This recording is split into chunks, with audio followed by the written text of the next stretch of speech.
Hello friends, my self धवल बंसाली। आज हम लोग यहाँ पर जावास्क्रिप्ट सीखने वाले हैं। जावास्क्रिप्ट का यूज क्या होता है, जावास्क्रिप्ट HTML के अंदर अप्लाई कैसे होता है, ये सब कुछ हम यहाँ पर डिस्कस करने वाले हैं। तो चलो स्टार्ट करते हैं। जावास्क्रिप्ट हम लोगों ने HTML का यूज करके वेबसाइट कैसे डिजाइन होती है, फॉर्म कैसे डिजाइन होते हैं, ये सब कुछ डिस्कस किया। लेकिन फॉर्म के अंदर अगर मुझे वैलिडेशंस अप्लाई करने हैं तो ये वैलिडेशंस कैसे अप्लाई होते हैं, ये हमें अगर सीखना है तो जरूरत पड़ेगी जावास्क्रिप्ट की। अब सबसे पहले तो HTML का यूज करके हम स्टैटिक वेबसाइट बना सकते हैं। अब आपको शायद पता होगा कि यहाँ पर दो टाइप के वेबसाइट्स आते हैं। एक होता है स्टैटिक वेबसाइट और दूसरा होता है डायनेमिक वेबसाइट। अब स्टैटिक वेबसाइट यानी तो हमें यहाँ पर बुक में दिया हुआ है static and could not be change after the browser render them. अगर स्टार्टिंग से पढ़े तो क्या दिया है, the web page design using HTML were static and could not be change after the browser render them. यानी कि HTML का यूज करके मैंने एक बार कोई वेब पेज डिजाइन कर लिया या तो कोई वेबसाइट डिजाइन कर ली, तो वहां पर नंबर ऑफ पेजेस फिक्स होते हैं। जबकि डायनेमिक वेबसाइट में क्या होता है, डायनेमिक वेब पेज होते हैं और ये डायनेमिक वेब पेज जो होते हैं वो रन टाइम पर जनरेट होते हैं एंड रन टाइम पर ही डिस्ट्रॉय हो जाते हैं। यहां पर हमें अभी फोकस करना है स्टैटिक वेब पेज के अंदर एंड स्टैटिक वेब पेज में भी हमें फोकस करना है फॉर्म के अंदर। अब फॉर्म के अंदर हमें क्या करना है, यहां पर वैलिडेशंस अप्लाई करने हैं। अब वैलिडेशंस क्या होता है, तो वैलिडेशंस यानी हमें बुक में दिया हुआ है कि कोई फील्ड फॉर्म के अंदर एम्प्टी है या एम्प्टी नहीं है, ये मुझे चेक करना है, तो उसको वैलिडेशंस बोलते हैं। देखो यहाँ पर हमें दिया है has the user left any required field empty. अगर यूजर यहाँ पर एम्प्टी फील्ड छोड़ देता है तो वहां पर एरर जनरेट होनी चाहिए।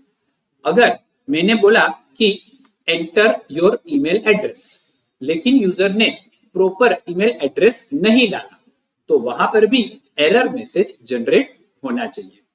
हम लोगों ने बोला कि यहाँ पर आप वैलिड डेट डालो। अगर यूजर कोई गलत डेट डाल रहा है तो उसमें भी वैलिडेशंस जनरेट होना चाहिए, यानी कि एरर मैसेज आना चाहिए।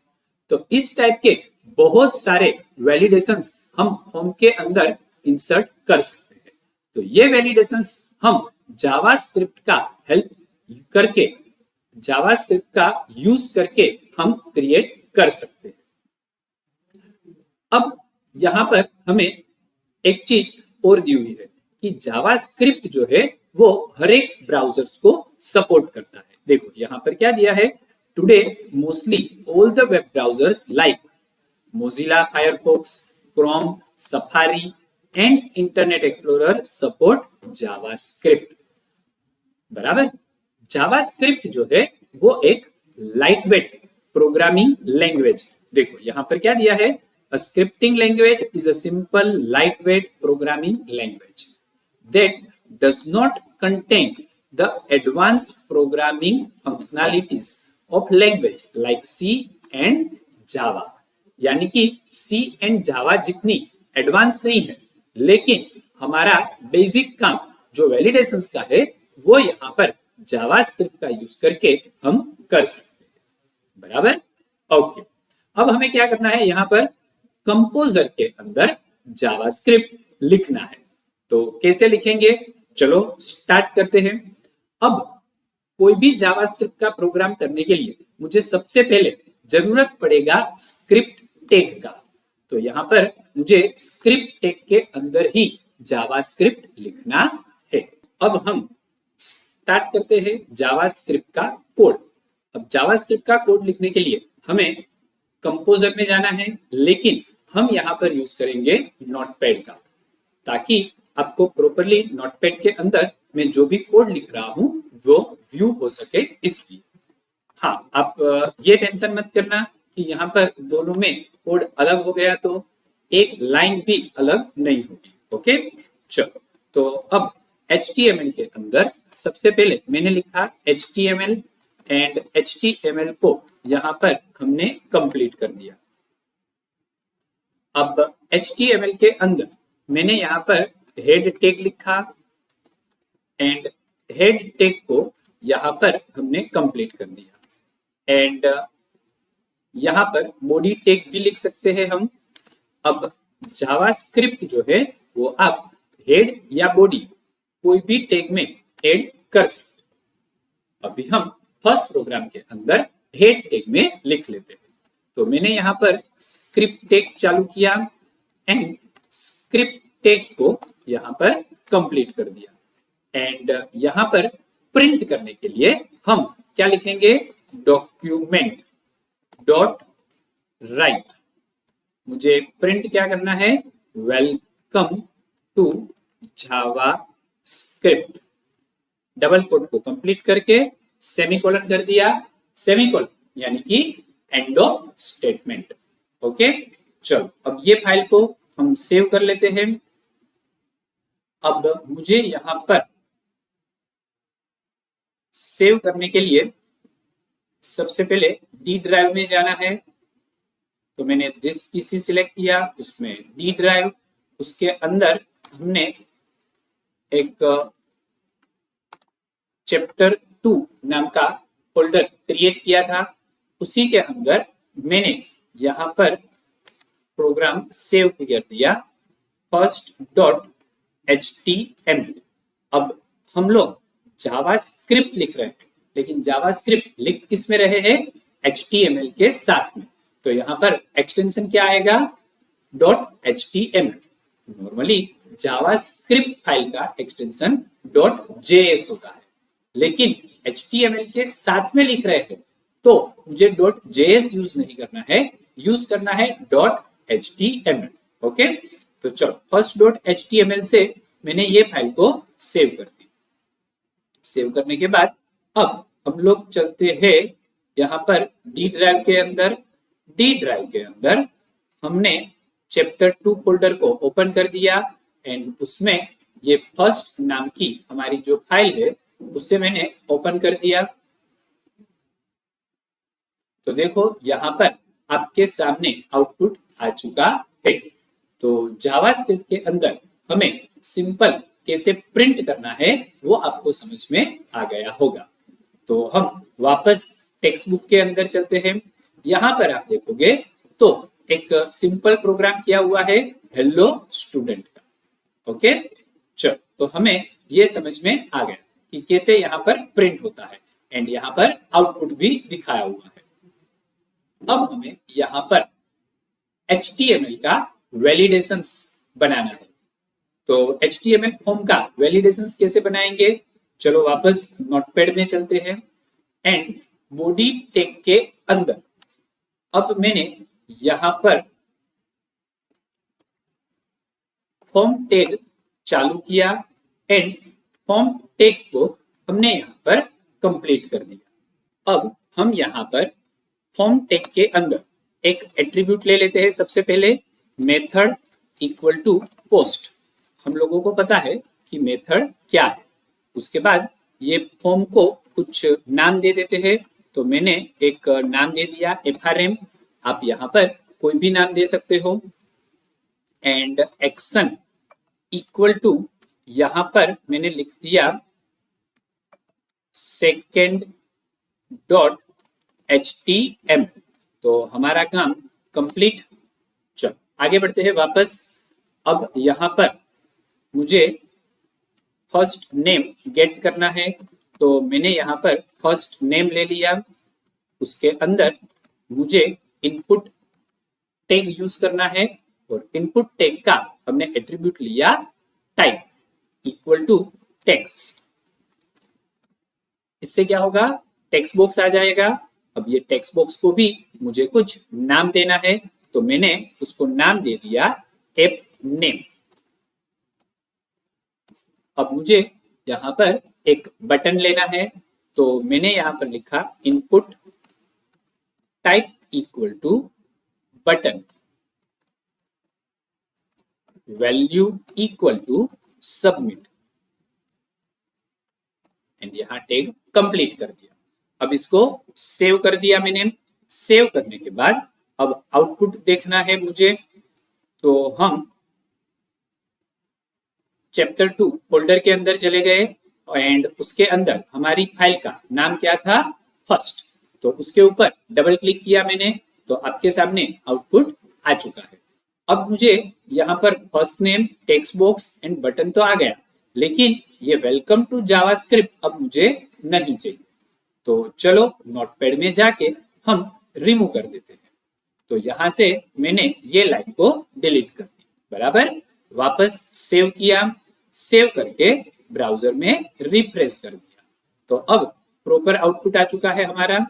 अब मुझे क्या करना है कि ये बटन के ऊपर जब भी मैं क्लिक करूं तो मुझे एरर मैसेज आना चाहिए, अगर कोई नाम इंसर्ट ना किया हो तो, बराबर।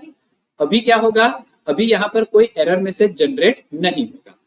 तो चलो एरर मैसेज के लिए नोटपैड में कोड लिख देते हैं। अब क्या करना है मुझे, यहाँ पर स्क्रिप्ट टैग के अंदर फंक्शन बनाना है वैलिडेशन के लिए। तो मैंने लिखा फंक्शन वैलिडेट। ये वैलिडेट मेरे फंक्शन का नाम हो जाएगा, एंड ये फंक्शन जो है वो एक कीवर्ड है।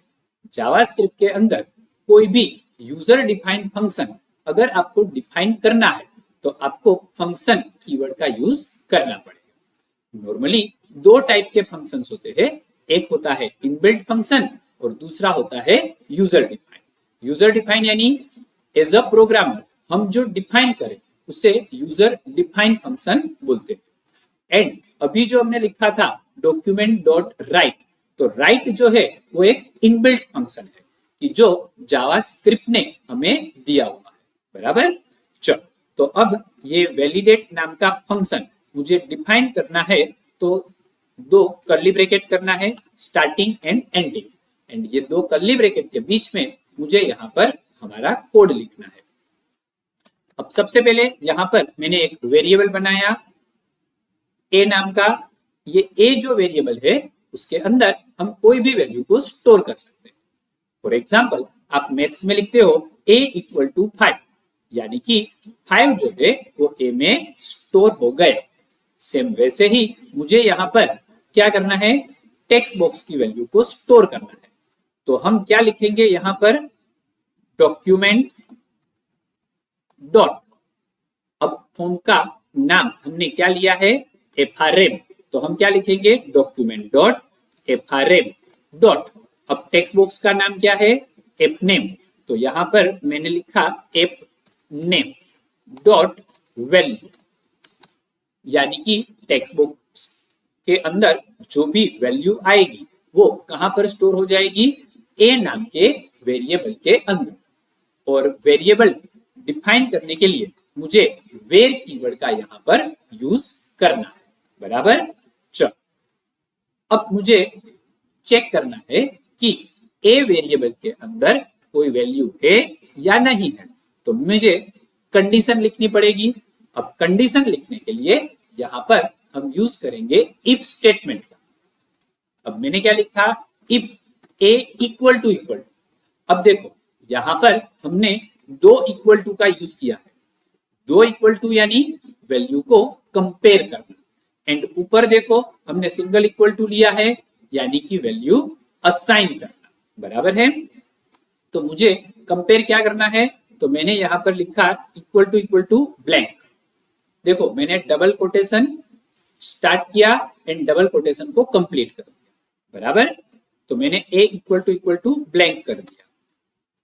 अब क्या किया, यहां पर वापस starting bracket, ending bracket, and उसके अंदर अब मैंने लिखा अलर्ट।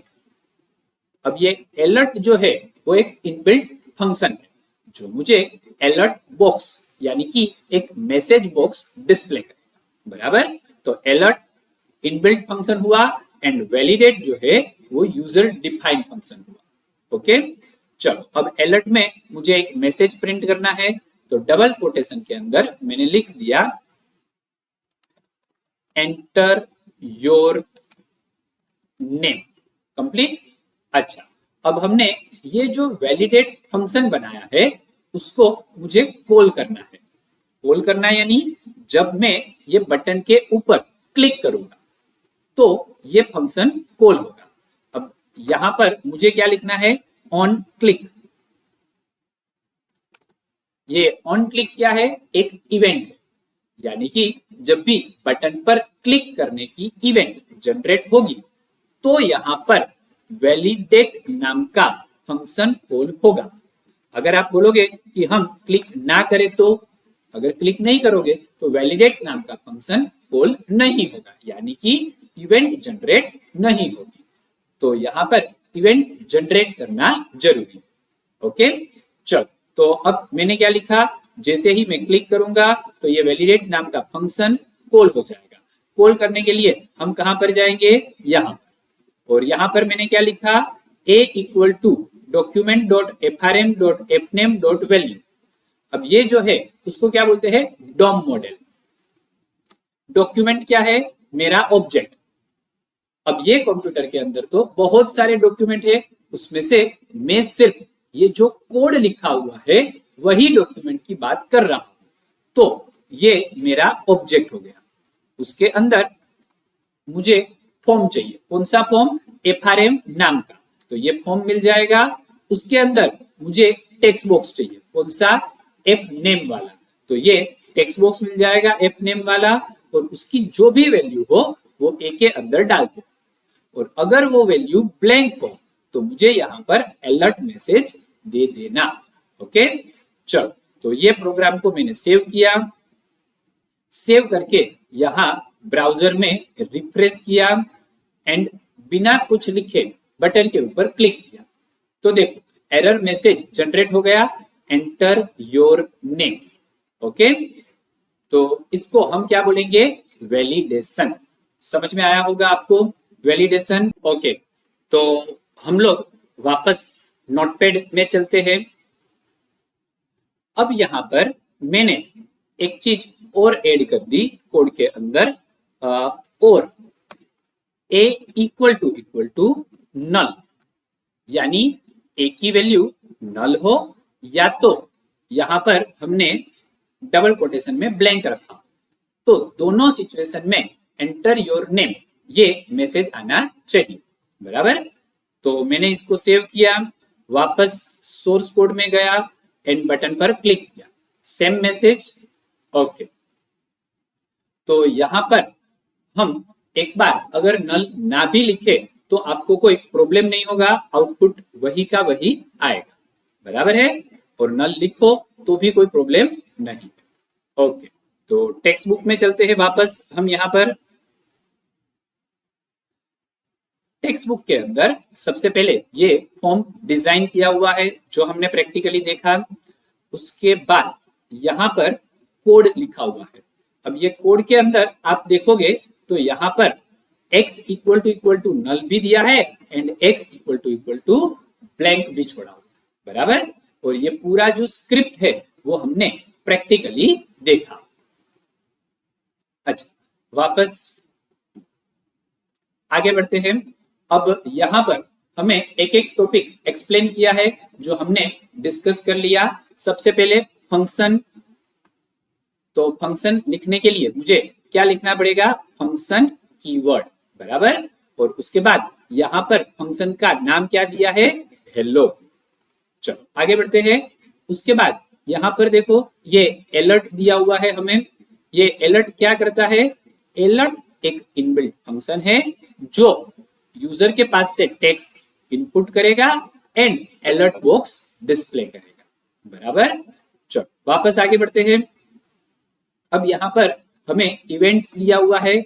अब हम लोगों ने प्रोग्राम के अंदर सिर्फ एक ही इवेंट देखी, लेकिन आप टेक्स्ट बुक में देखोगे तो यहाँ पर पूरा टेबल दिया हुआ है इवेंट का। तो ये सारी इवेंट आप प्रोग्राम के अंदर अपनी रिक्वायरमेंट के हिसाब से यूज कर सकते हो।